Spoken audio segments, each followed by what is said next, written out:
Welcome to the Voice of the Victim podcast. I'm Rosie. And I'm Ryan. And before we get started today, we want to thank our two newest patrons, Laura and Candace. Thank you, Laura and Candace. We really appreciate you guys. And thank you for joining up with our little Patreon family. And we have another new patron, but they need to look into their Patreon messages, so we have the A-OK on telling everybody their name.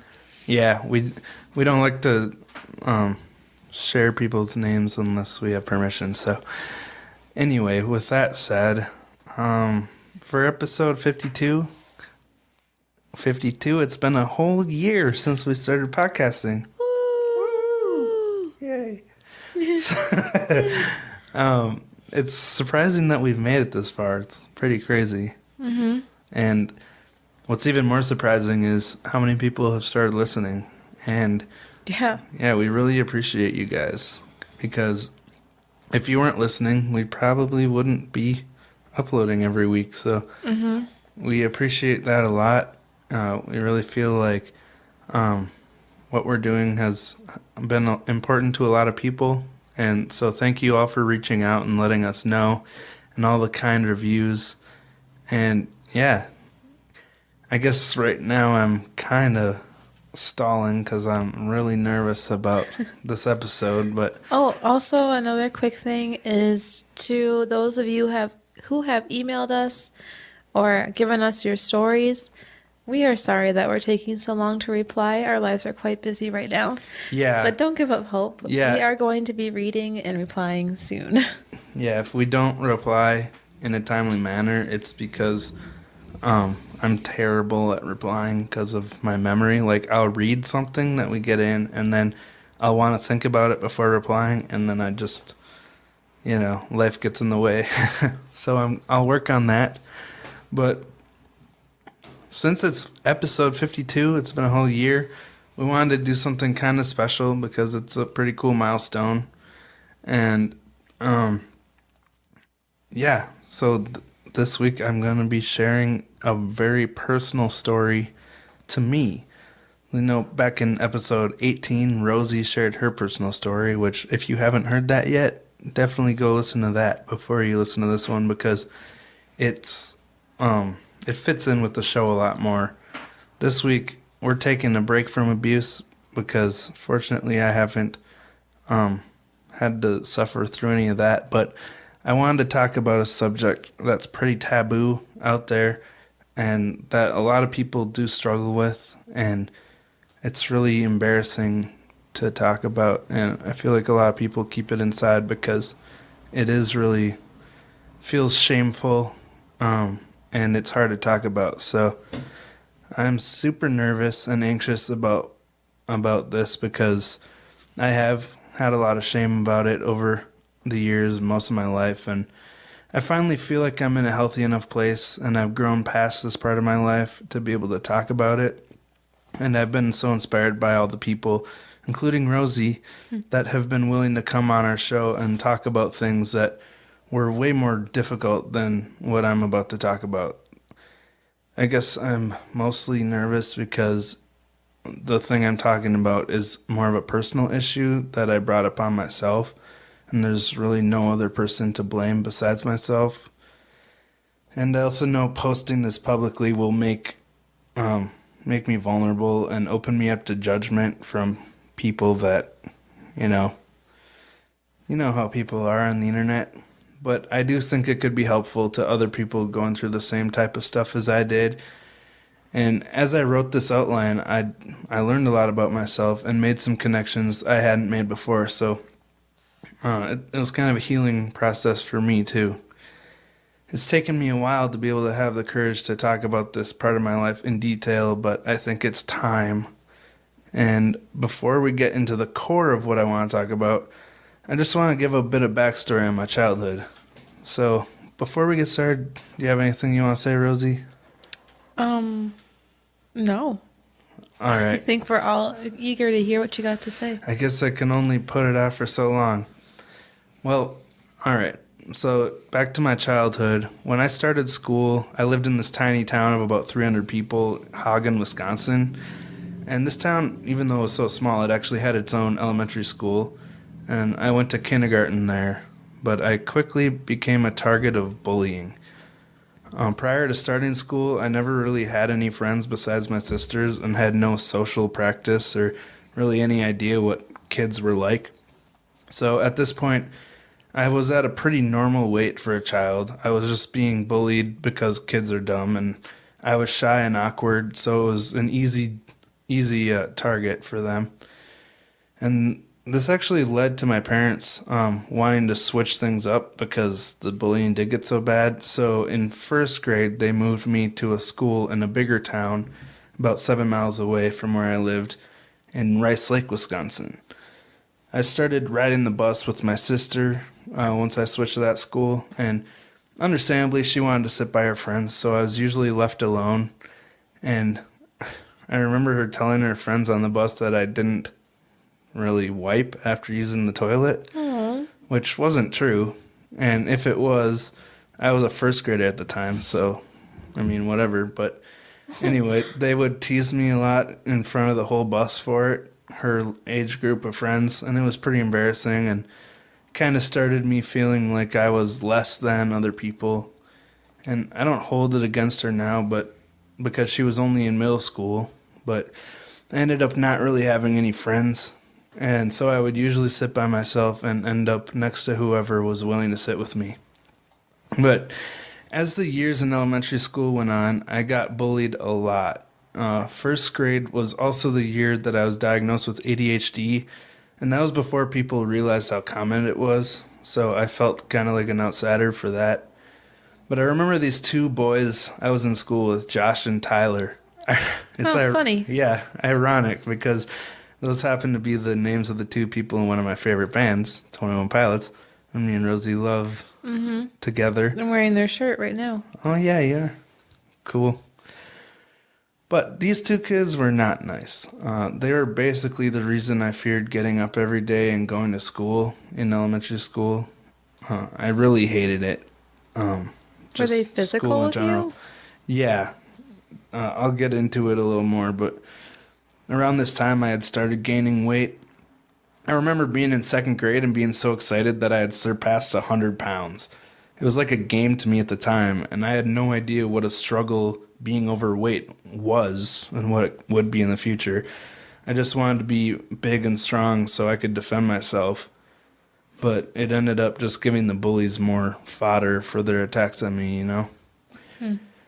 So I ended up in the principal's office a lot, nearly on a daily basis. And it usually started with Josh and Tyler making fun of me for being fat, and then me defending myself in some ineffective way. Can I ask how? What was your way? I don't know, just kind of mouthing off back to them. Saying something stupid and just off the cuff, which probably just made me sound even more stupid. You know. Yeah. But then together they would kind of team up on me and grab me and drag me to a secluded part of the playground and start punching and kicking me and sometimes just leaving me laying there on the ground. And then other days, as time went on, I would start trying to fight back. But this always led to me ending up in the principal's office while they stayed outside for recess. Somehow they always found a way to blame it on me. And because there were two of them, they were the ones that were believed.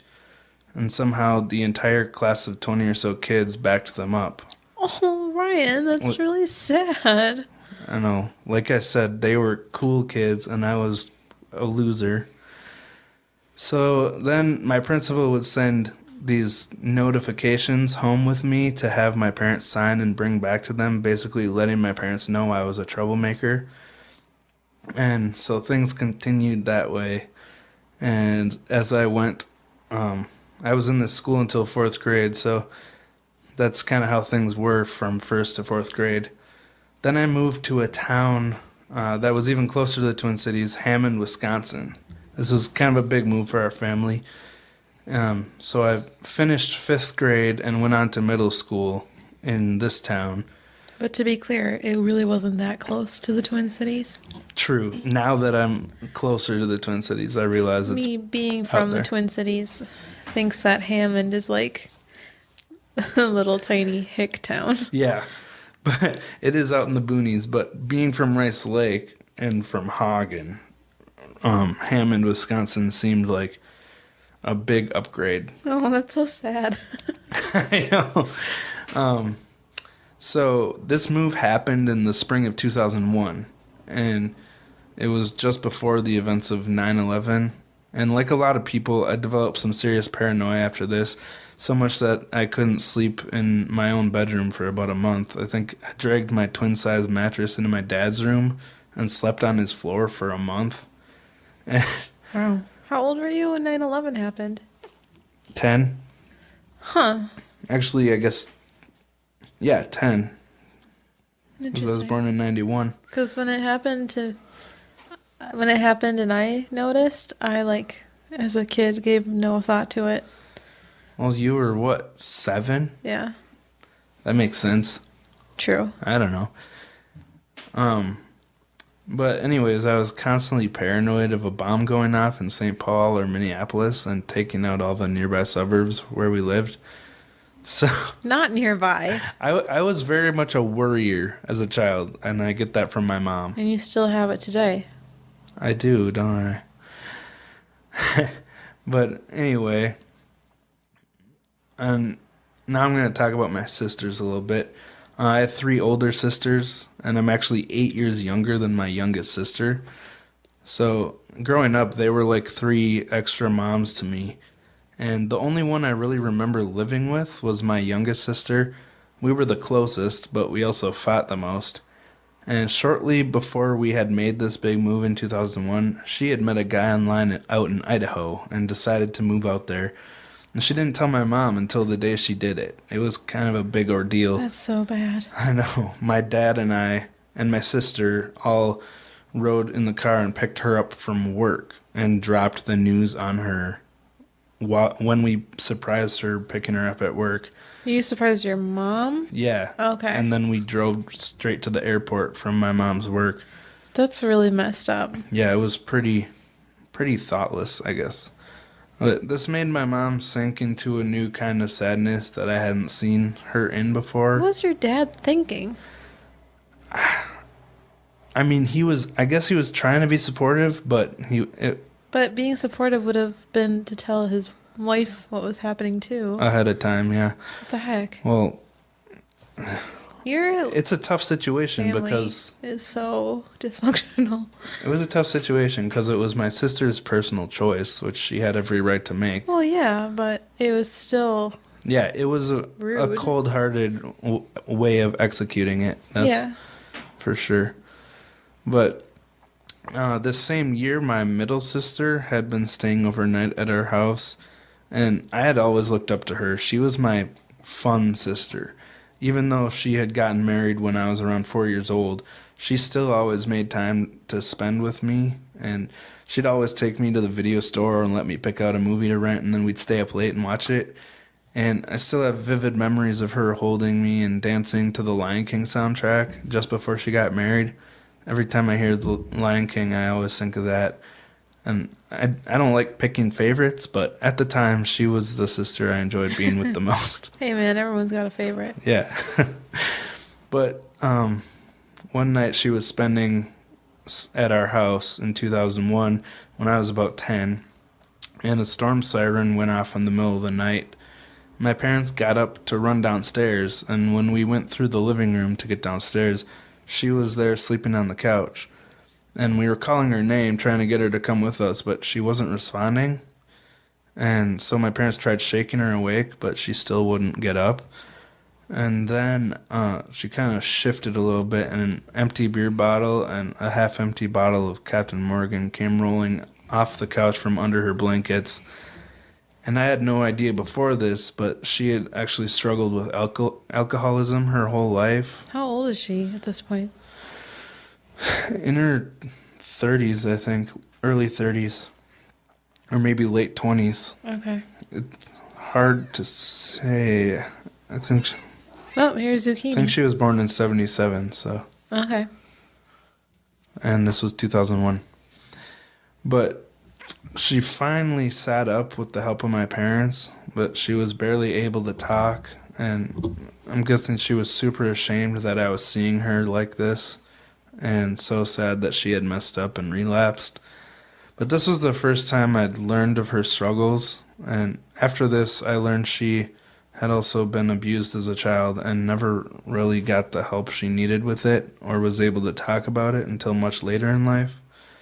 So there's a whole other story in that I don't really know yet, but over the next few years, we'd get calls in the middle of the night that she had relapsed again or attempted suicide. One night we drove an hour and a half to the hospital in her town because she'd tried to overdose and she almost succeeded. And so her life was a constant struggle between suicidal tendencies, alcoholism, and struggles with prescription drugs. And I can't say for sure, but I think it's related to her past abuse. I mean, kind of makes sense. Does go hand in hand if it wasn't treated. I would like to talk to her someday about it and learn more about her past. But anyways, also around the same time, I was really starting to get serious about playing the drums. This was kind of the big bright spot in my childhood that I can remember. I had played pretty much every single day since I was 2 years old, but at this point, I had a regimen of playing with the Shrek soundtrack. Woo! And the Bee Gees One Night Only live album every day. So not the coolest music that I could have been playing with at that time, but did you brag about that at school? no. Okay, that was probably for the best. But at this time, drumming was the one thing in my life that really gave me self-value as I was growing up. It made me stand out, and some of the kids in my middle school even thought I was cool, which was a completely new idea for me. I had band class starting in middle school, and I was, not to brag, but I was the best drummer in the class, because my band teacher would often ask me to help the other kids out when they were struggling. So, I mean, it's just because I was playing my whole life, you know. You can brag a little, it's okay. I don't like to. This whole episode is really uncomfortable for me because I hate talking about myself. But anyway, the bullying didn't stop there. It wasn't as frequent, but I have a vivid memory of this one day at recess when I spotted this kid that was about to throw a basketball at a girl in my class. He was behind her and sneaking up, and he was going to chuck a basketball at her. And she had no idea he was behind her. And it obviously really would have hurt. It's a basketball. So I ran up behind the kid and stripped it out of his hand. And he flipped out on me. He was a much stronger kid than me, even though he was smaller. I was around 250 pounds at this time, but it was fat heavy, not muscular heavy. How old are you? Middle school. Oh, okay. Sixth, 7th grade. Okay, so like 12, 13. Yeah, something like that. So I wasn't a good fighter. I had never really learned to fight back, and he kicked my butt. He bit my arm so hard that it broke the skin. I actually still have a faint scar from his tooth marks. And he punched me in the face, leaving me with a black eye. And this time was different than elementary school, though. Several of the other boys in my class had seen the whole thing, and they actually had my back. The other boys swarmed him and grabbed him by all his limbs and held him up, and they gave me the basketball and were chanting for me to chuck the basketball at him to, I guess, make him pay for what he did.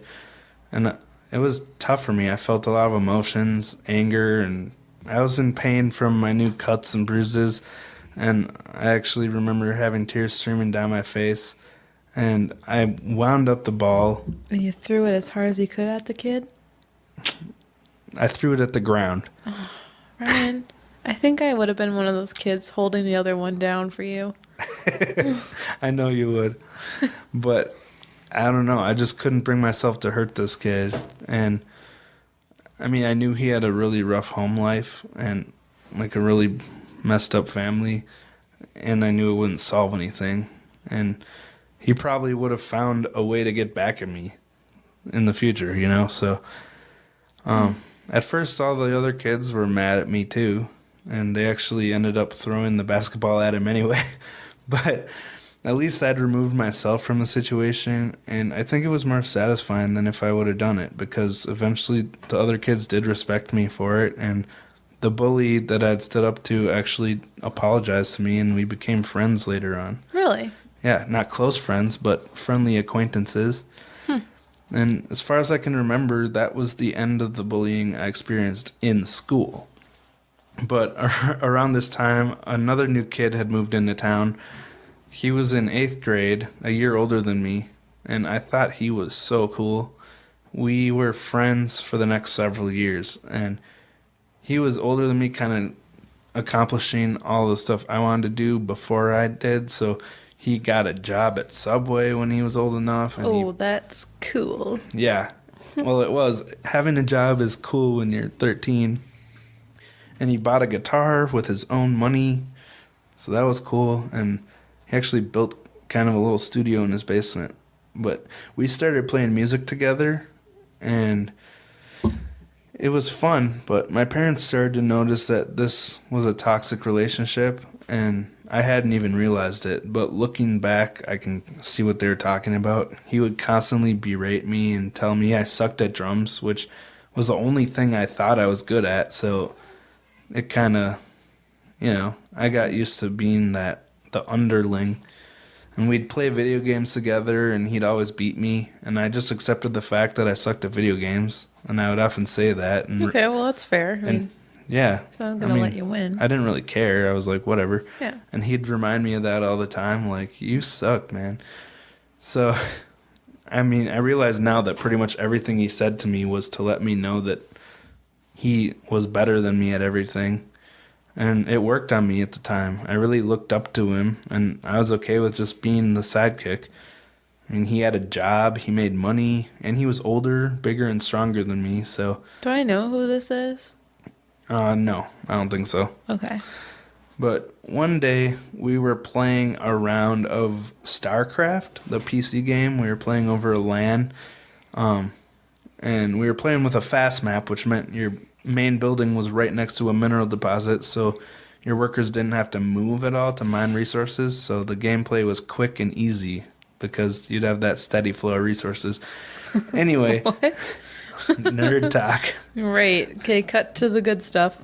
Well, okay, so I was sick of always losing, and I wanted to impress my friend, because I was always, I always sucked.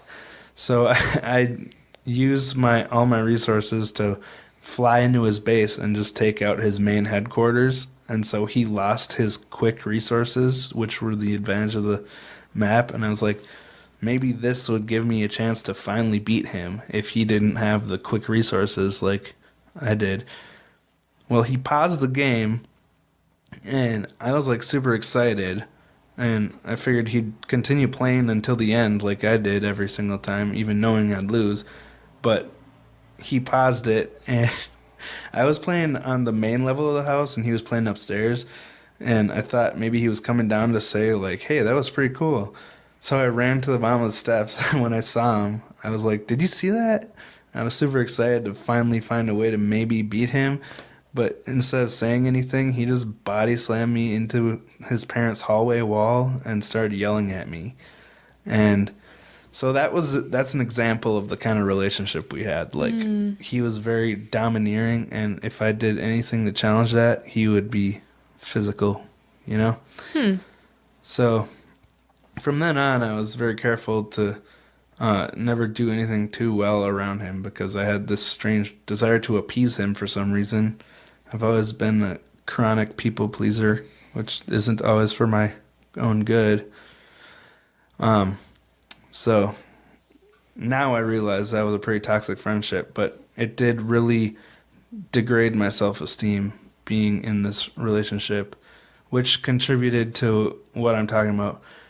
And just bear with me, all this stuff I'm talking about are factors that I've realized played into where I ended up in the future.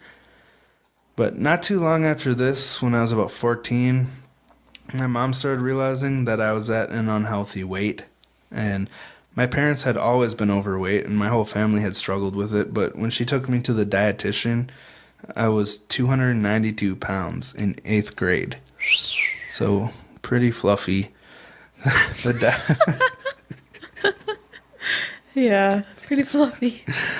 The dietitian had me make a food log for the 2 weeks prior to that, and looking back now, it's pretty embarrassing, but on one of the days on the way back home from a school field trip, my class had stopped at Arby's, and they had that 5 for 5 deal back then. Oh, no. 5 items for $5. No. What'd you do?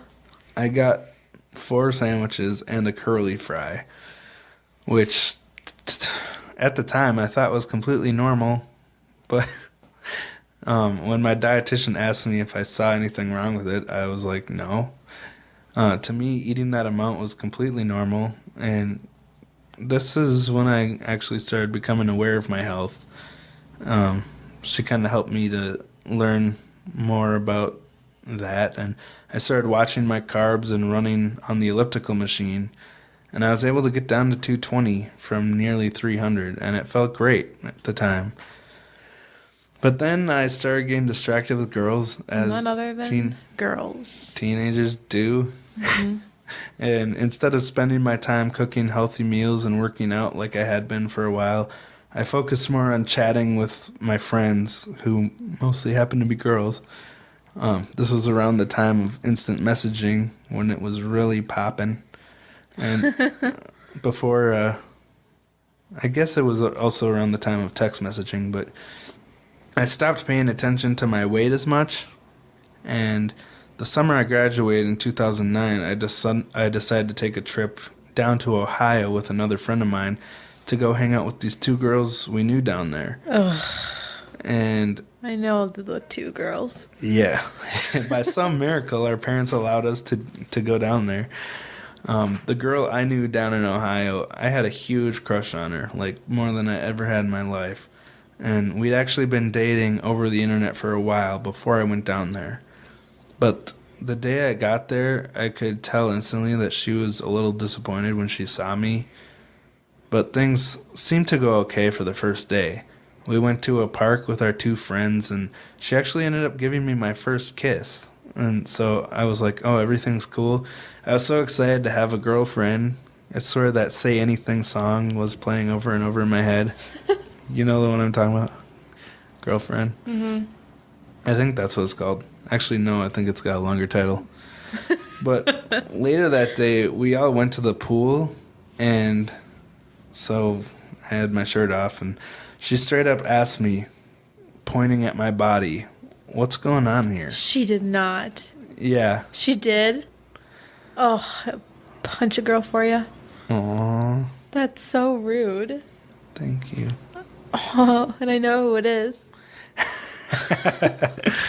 But at that time, it just shattered me.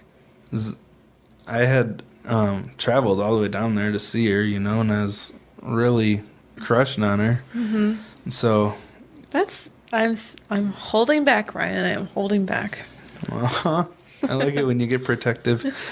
So I had gone from 220, where I was when I stopped trying to lose weight, all the way back up to 250, and I guess it was really starting to show. Really? So right after you graduated? Yeah. Huh. So the next day, she had the difficult conversation with me, breaking up with me on the spot, and that was the second day we were there, but we were staying at her house for a whole week, so kind of put a damper on the trip. The friend I traveled with still had his girl, and things were going great for them, so I tried my best to be positive, and I accepted the breakup and still tried to make the best of the trip. I was still head over heels for this girl. So awkward. I know. I wonder why she didn't wait till the last day. Like, what's a couple more days, right? Well, I'll get to that, because there was another person. Oh, yeah. But man, I even let her shave my legs and chest when we were there, after we had broken up. Why? I was still... Why did you let her do that? I was still in love. Oh, my gosh. I was desperately holding on to some stupid hope that I could still make her fall for me. By letting her shave your legs, you thought that was the key? Yeah, isn't it? Anyway, later that week, her sister had her wedding. I guess that was the big reason we were down there. But at the wedding, I did what I could to help set up and help prepare. And I was doing everything I could to make her like me, basically. But then at the wedding, her ex-boyfriend was there. And she couldn't stop talking about him to me. What a brat. I know. But then she went over to him and he asked her to dance. And yeah, I had no right to, but I felt pretty betrayed. Like that I came down there and then just things didn't go as I expected, which is just part of life. But at the time, it had a pretty big impact on me. Yeah. So a couple days later, and there's some loud cars out there. A couple days later, we planned to go to a park where there would be live music. It was actually Rick Springfield who was playing that night. You know, the guy who sings Jesse's Girl. Oh, really? He was playing at a park? Yeah. So things well, were it was going like so it was good? like a community fair thing. Oh. But hey, let's guy. not malign the artists of the industry. She ended up inviting her ex-boyfriend to tag along with us, which was just so Nice. exciting for me. So he did. And I remember the feeling vividly. Oh my gosh. I almost broke into tears when Rick played Jesse's Girl because I felt the desperation in the lyrics. and, then, I'm so sorry, Ryan. and then after the performance, there was a fireworks show. And I was really trying to enjoy it, but then all I could see was the girl that I was in love with at the time making out with her ex-boyfriend right in front of me with the fireworks going off. So sad. Yeah, I'd traveled 700 miles to see this girl, and I'd liked her for a year and fought hard to get with her because I did have to, fight to get her to actually start dating me, which is, in retrospect, a really bad way to start a relationship, probably. I don't know. But anyway, I lost her a day after meeting her in person, so... And in my mind, this was all because I was too fat. Because remember at the pool, she was like, "What's going on here?" At least that's how I associated it in my brain. And so then I had to suffer for a week and watch her make out with another guy. And I was just completely crushed. And in my mind, it was all because I was fat again. Well, she's nothing special, Ryan. Thank you. You already knew that, though. Aw. It does make me feel better now, knowing where I am now. Like, I'm very grateful that this didn't work out because... I would hope so at this point. But the reason I'm saying this is because it had a huge impact on the way I viewed my body image, which is the big issue I'm getting to later in here. Because this is when the true connection between my self-worth and my weight formed in my mind. And the only way I believed anyone could ever like me was if I was thin, So when I was around 19, which wasn't that much longer after this, about a year after this, I experienced one of the biggest shocks and tragedies of my life. I had a best friend who... I met when I was 10, and we'd been really close for like 9 years. I literally called him every day after school, and we'd talk, like friends do. We stayed really close. And then I had been playing in a band with him and my dad, along with some other people, for about 4 years. And around this same time, my middle sister, who I talked about earlier, the one who struggled with being suicidal and alcoholic, she started going to rehab, and for some reason she moved in with us at the time, me and my parents, and she made progress and eventually got out of rehab, but she continued to live with us to have a little more time to adjust to real life. And she got a job at a hotel as a maid, and things were going well for her.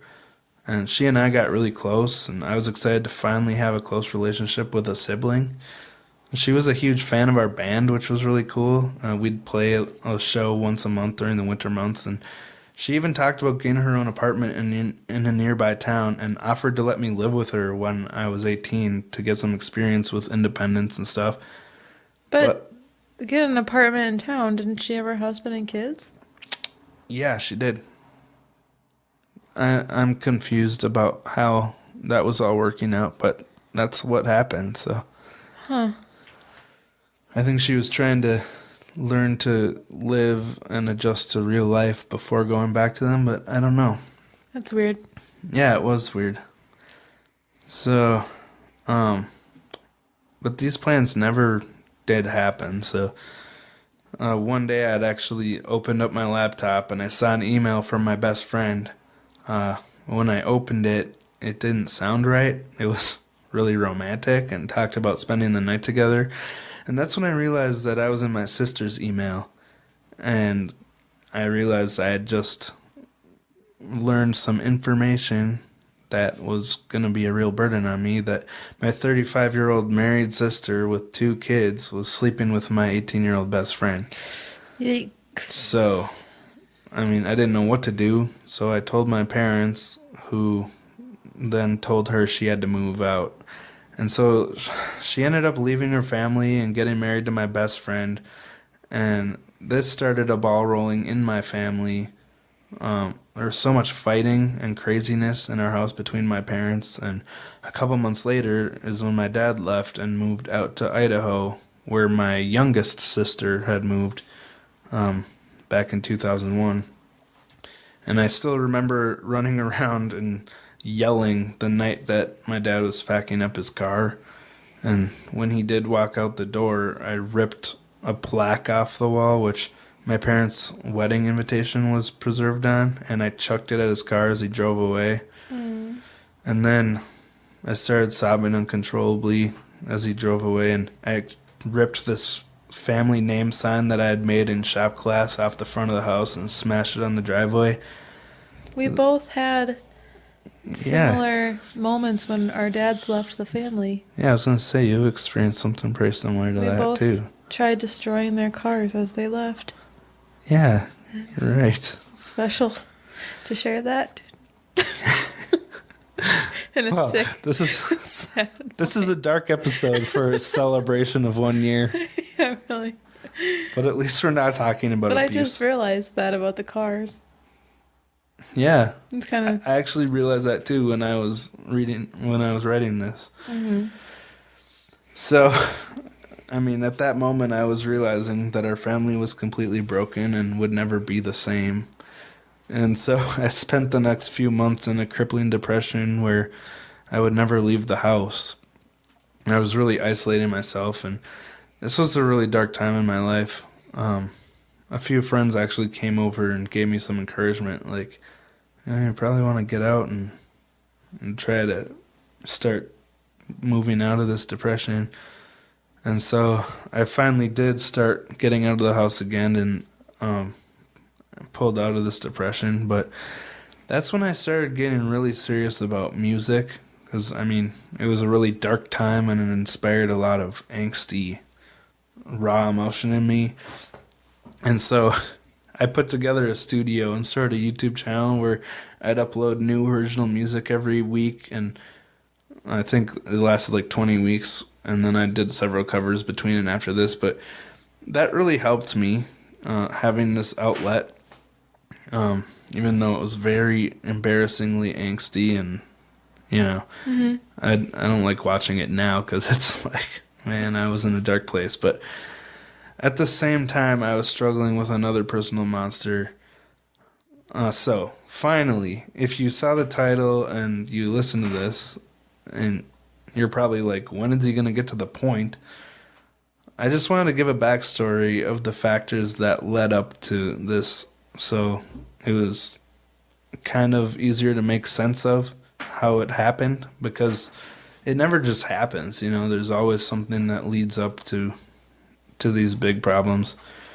But the two things that I never really came to terms with before, that I've just realized as I put together this outline, were the aspects that were nurtured into me from my experiences that made me susceptible to developing an eating disorder, which is what I'm talking about So the first factor is that from the time I started school, I had low self-esteem. I was often the target of bullying, and I always felt like the other kids knew something I didn't know. I was felt like I was missing something that set me behind from the rest of the kids, which I still kind of have that. But then another factor is that my experiences in life, from bullying to being dumped by my first kiss, really they helped me to associate being overweight with all the problems in my life. And I was singled out for bullying because I was fat, and I was dumped by my girlfriend because I was fat. In my mind, if I could lose weight and stay thin, my life would be much better. And also in my mind, being fat was the reason for all my problems. And of course, now I still believe that healthy eating and moderate exercise are extremely important factors for good mental health and happiness, but that's because of hormone regulation and how it affects my general happiness, and not because of a number on a scale. Um, but anyway, at 19 years old, in my mind, the number on the scale and my shirt size became the most important thing in my life, and I was going to get those numbers as low as possible by any means necessary.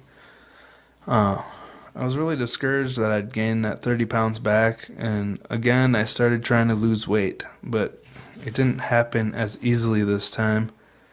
I had started trying, and I'd lose weight for the first few days, but then the weight loss would slow down, and even though I was doing the same thing, it was just frustrating.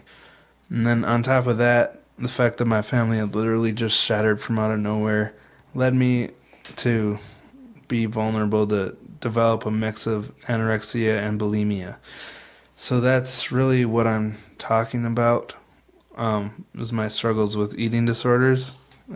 I guess I had a really complicated way of leading up to it, but Well, I think it's really important and an interesting backstory. do you think so? Yeah. Okay, good. I felt like I was just talking forever, and I'm not that interesting, but Well, it's really interesting. okay. Thanks, Rosie. You're welcome.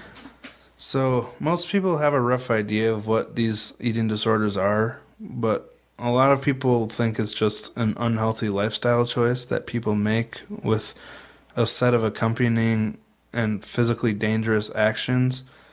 But these disorders are actually a lot more of a mindset. They're closer related to a mental illness than a physical lifestyle choice.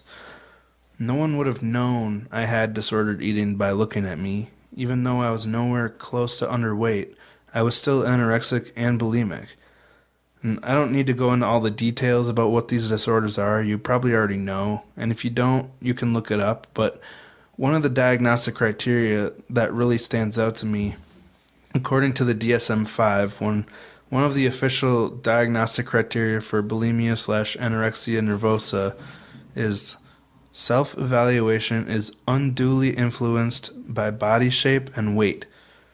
So basically, body shape and your weight determine your self-worth. And this is the huge factor that really defines these disorders.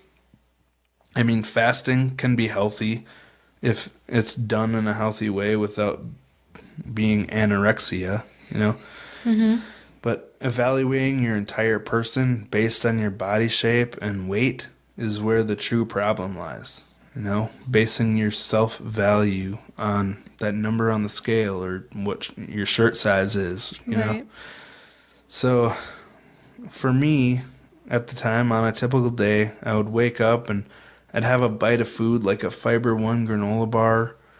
I'd have one bite every 4 hours. And if I could go to bed that day with a little bit still left from the day, I'd be so proud of myself. I was getting about 80 calories that I was aiming to consume per day.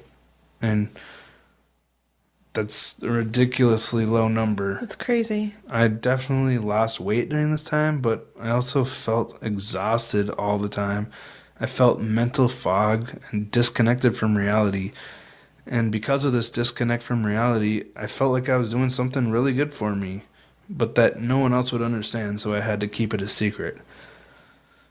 So, now that I understand fasting and ketosis, I really realize why it was so difficult for me. Was giving myself those regular small doses of a sugary, grainy food was actually making the pain much worse. It prevented me from entering ketosis while at the same time releasing insulin regularly to prevent me from actually burning my fat and also stoking my hunger even more. So I was constantly hungry and in pain, and this led me to go on crazy binges, eating late at night when I couldn't sleep because of the hunger pains. And I would eat as much as I could stuff inside myself.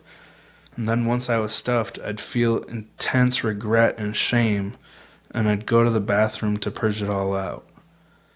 I got trapped in this vicious cycle, and the fact that I was doing this led me to hate myself, and I became really reclusive, not even being able to go out in public or even go hang out with friends unless I had lost weight that week and felt good about myself. And I got to a point where I would literally work out for an hour and a half a day just trying to keep losing weight. I mean, it was a really unhealthy place for me to be. And it did help me lose weight, but it had long-term effects on me and my physical and mental health. So the summer I turned 21, I moved out of my mom's townhome and got my own apartment. And this was less than a year after we started dating, Rosie, remember? Mm-hmm. I do. I lived on my own for a couple of months, and things got really lonely for me because it was before me and Rosie got married. I didn't get to see her very often. And I had started working at the post office, where I still work.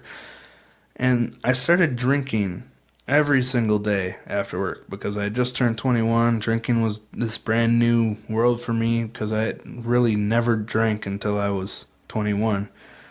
And so I'd sit on my couch every night and watch Scrubs and drink beer.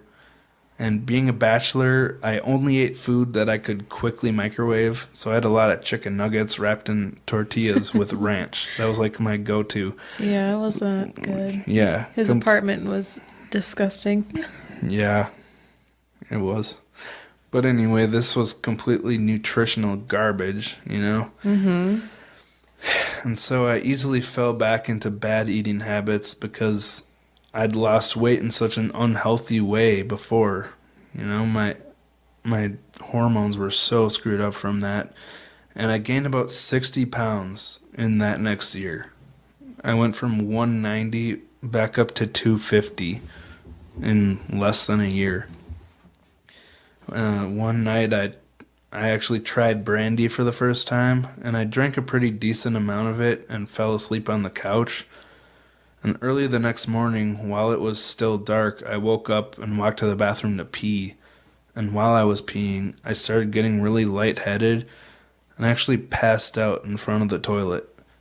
And a few hours later, I woke up and I tried to stand up, but I couldn't extend my legs past a certain point. I just couldn't stand up at all. I had no idea what was wrong, and I gave it some time to go away.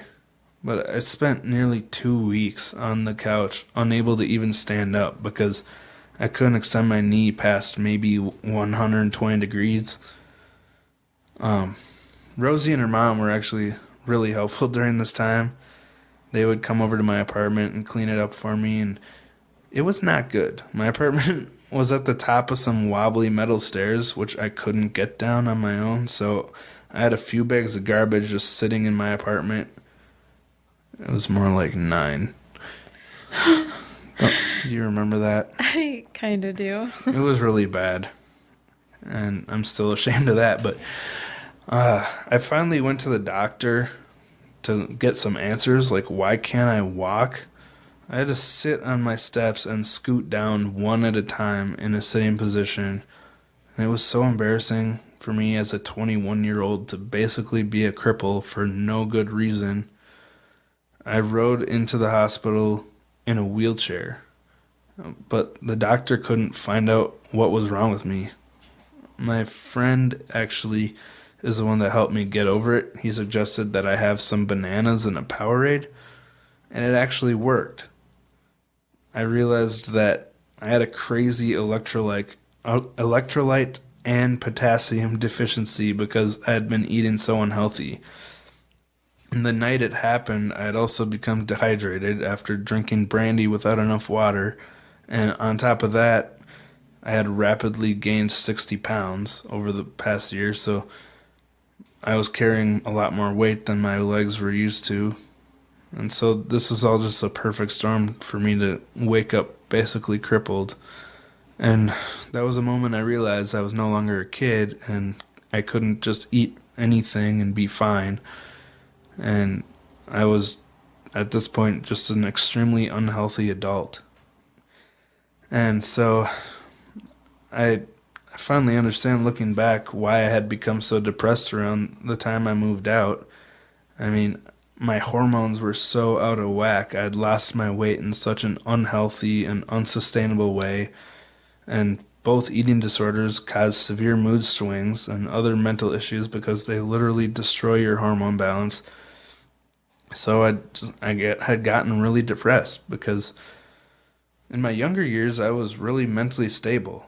I mean, I feel like I had a lot of control over myself when I was younger, but I had gone from that to being an emotional mess. And my hormones had become so destroyed by my eating disorders, and I was still overweight, even after everything I'd done to lose it. So I was in a pretty dark spot when it came to my self-image. As a kid, like I mentioned, I had felt a lot more control over my own life. And like I mentioned in the beginning of Rosie's episode, I thought bad things happened to people because they were bad in some way. Like, I would see my sister binge on alcohol. I didn't understand the emotional and mental issues she was struggling with, and I didn't understand the chemical dependency attached to the addiction. I just saw her doing something that my parents defined as bad, and I saw her hurting her family with her actions. And I would think, how could she do this to us? I made it about myself when really it should have been about her and her getting help. I didn't understand how crippling an addiction or a mental illness could be until I fell into the trap of an eating disorder.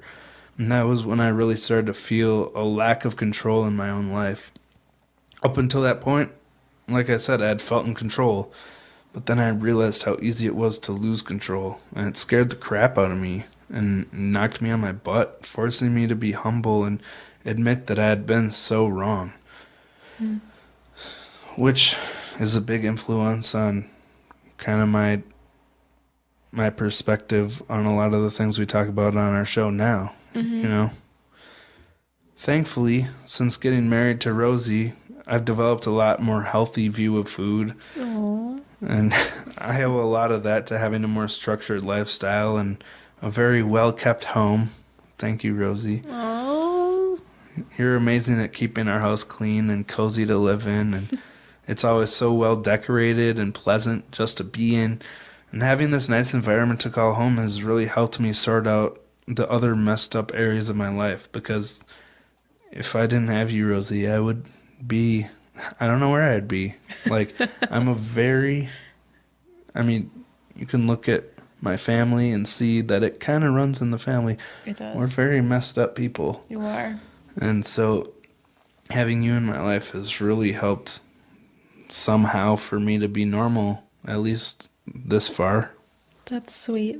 So thank you. But obviously I'm not perfect. I've had a few relapses, but now I try to focus on my mental perspective and live by the principle of progress, not perfection. I even wrote a song about it, but I first heard that phrase said by Megan Ramos from the Intensive Dietary Management Program, and it's stuck with me. It's helped me to see how consistent small actions over time are so much more important than big, extreme things for a short period of time. And I still have really rough days. Like, even today, I've just been in a funk. I think I was just really, really nervous about recording this episode because I don't know how people are going to react to it, you know? And I think it'll be fine. I'm really afraid that people are going to lose respect, but I don't know. I just feel like it's an important thing to talk about because it is so shameful, and I think people should realize that the shame isn't as bad as having to keep it stuffed inside, you know? And that it's worth dealing with and getting over. But I feel like my brain is healing now, and it will keep healing over time. And the entire time I was struggling with all these issues, I felt this immense pressure to stay strong for my mom and to try to be the perfect son because I was all she had left, and I wasn't strong enough to admit that I wasn't strong at all. So I kept all this bottled in for years, and no one ever really even knew I was struggling, except for one person that heard me puking in the bathroom one day, and he actually told Rosie about it. I remember and her that. friend. And as pissed off as I was at the time about him doing that, it probably really did help me realize I needed to make a And change. you denied it. I remember you denying it. Yeah, I was really ashamed. Hmm. But, I mean, the fact that I've gotten to a point in my life where I can talk about it openly, I think, is Oh, yeah. a testament to the progress I've made. Oh, yeah. I just hopefully. am, like, remembering that part. It was so long ago.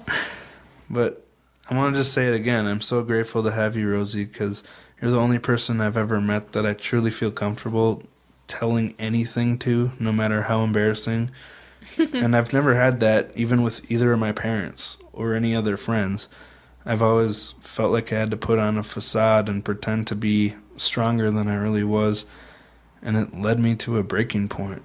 And I think it's so important to have someone to communicate with and talk things through with, whether it's a friend, a therapist, or a mate.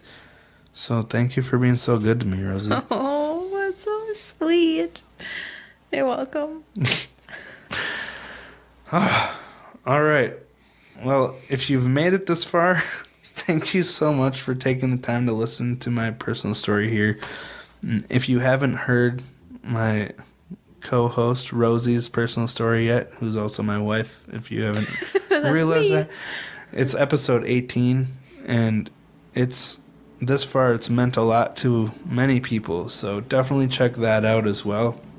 But hopefully, if you struggle with these things yourself, or you have struggled with these things in the past, hopefully this story can be kind of encouraging or just relatable to you, because it's possible to get through these things no matter how dark life gets. It's possible for things to get better. So just don't give up and get the help you need.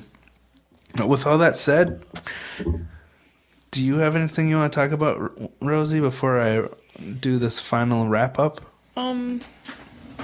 I can't really think of anything. Well, again, do you want to thank our patrons and do all the call outs first before I wrap it up? Yeah.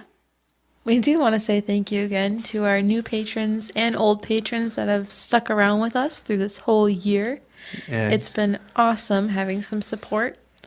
Also, if you want to support us, you can follow us on Patreon and sign up for different levels. We have some premium episodes out. Yeah, that's right. The Goofy Encounters of To Catch a Predator is now live. Our 4th premium episode. It got good feedback. Yeah, thank you guys so much for the ones that did give us feedback on that episode. And if you want to hear it, you can go find it on our Patreon. I do a wicked impression of Chris Hansen. Yeah, you do. If you want to hear Rosie talk like Chris Hansen, go listen. Also, if you want to check us out on Instagram, you can find us at VoV Podcast. You can also find us on Twitter at VoV Pod. And email us at vovpodcast@gmail.com. Yeah. All right. Well, with all that said... Oh, Threadless. Oh, yeah. If you want a t-shirt, you can find us on our Threadless store. Yeah, t-shirts or stickers or... hoodies or bags. Bags. There's a lot of junk on there. All right. Well, your reward for sticking it out this long is another little bonus piece of content from us. Our listener and wonderful patron Eli actually gave me some reassurance about my music, which I talked about a little bit in here, and said that I should think about plugging it on the show once in a while. So This is my first time I'm going to let our public audience in our main feed know about my music and where you can find it. Is that okay, Rosie? Yeah. This 50-50 relationship? Okay. All right. Well, I just don't want to use our show to promote my music if it's not okay with you. Yeah, I'll let it slide this time. You know how Red always plugs Red MC out on Instagram? Anyway, my stage name for my music is Wave Potter. What about me? Oh, yeah, there's actually a song on there featuring... Calypso. Yep, that's Rosie's stage name. Oh, yeah. So, you can actually hear the song that we record together on one of our Patreon episodes, or if you just look up Wave Potter on any streaming service, it's Fly Me to Neverland is the song that we made together. It's cute. But I'm going to play one of my other songs for you now off not my latest self-titled album, but the one before that, which I should say quick, both of my albums are available under Wave Potter on any streaming service you may have. And if you don't have one, it's also free on SoundCloud or YouTube. And I'm also on YouTube and Instagram as Wave Potter. But anyway, I've posted some embarrassingly terrible stuff on there. So yeah, I'm not pushing that too hard. But I just ask one thing. If you don't enjoy it, that's totally cool. I completely understand that music is a personal taste, and you don't need to like my music for me to love you as a listener. But don't be mean to him. Well, thank you, Rosie. But what I was going to say is, if you do enjoy it, please let me know. I mean, music is super important to me. As you've seen in this episode, I've been playing since I was 2 years old, and it's a big part of my life, and I want to know if it impacts someone. So, yeah, be sure to reach out if you enjoy it. So, with that, we'll let you go. Thank you for listening, and we'll talk to you next week. All right. Bye-bye.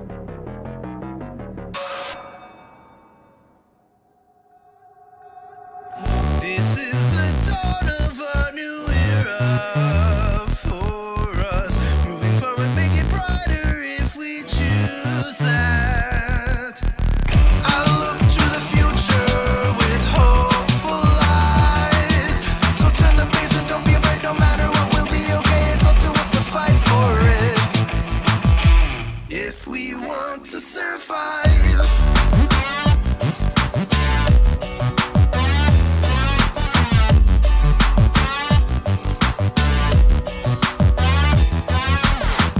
It's time to turn the page and open a new chapter for us. The page is blank, this story, it's just beginning. It's just beginning. It's just beginning. It's just beginning.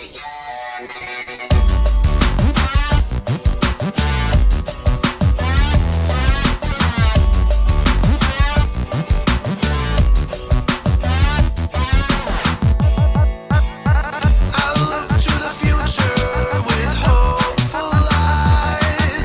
So turn the page and don't be afraid, no matter what, we'll be okay. It's up to us to fight for it if we want to survive. Back then I was overdosed on apathy. Now I'm trying to pick up the pieces that I left behind.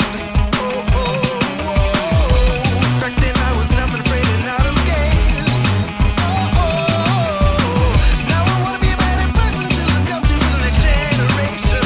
Oh, oh, oh.